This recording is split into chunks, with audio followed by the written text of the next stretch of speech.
Ini adalah hotel kids friendly paling best dekat Melaka ataupun paling best dekat Malaysia terus. Dekat sini ada 9 jenis bilik, semuanya tema berbeza, semuanya ada slide, ada play area dan bilik dia besar-besar. Walaupun saiz berbeza tapi semua bilik ada 2 katil, boleh muatkan 4 hingga 5 orang. Antara bilik yang ada contohnya macam space room, airship, Prince Room. Ada juga bilik tema Ocean Pirate dan juga Candy yang memang eye popping dan banyak lagi. Bukan setakat bilik je best, tandas pun best. Bathtub dia punya lah luas. Ini satu family pun boleh rendam. Anak-anak confirm lama dalam tandas ni. Siap diorang bagi sabun untuk kanak-kanak. Ada set berus gigi untuk kanak-kanak. Ada mainan pula. Sinki pun rendah. Diorang boleh basuh tangan sendiri. Gelas antara tandas dengan bilik ni tak payah susah-susah nak tarik blind. Tekan je boleh terus tak nampak. Tak cukup dengan bilik tidur. Lobby dia pun best. Lobby dia dah ada playground, ada slide, ada digital drawing. Paling menarik dan kita orang tak pernah nampak, ada gymnasium untuk kanak-kanak. Lepas tu ada juga splash pool untuk kanak-kanak. Ini ada slide dan air dia heated.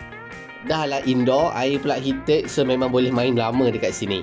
Walaupun stay dekat sini tak lama, cuti kejap je, tapi untuk make the stay memorable, hotel ada bagi treasure hunt. Yang ni kita boleh buka, selesaikan quiz dan claim hadiah dekat kaunter. Lepas tu waktu check out, diorang akan bagi postcard dengan gambar kita. Bolehlah jadi memori kita pernah stay dekat Dream Kingdom Hotel.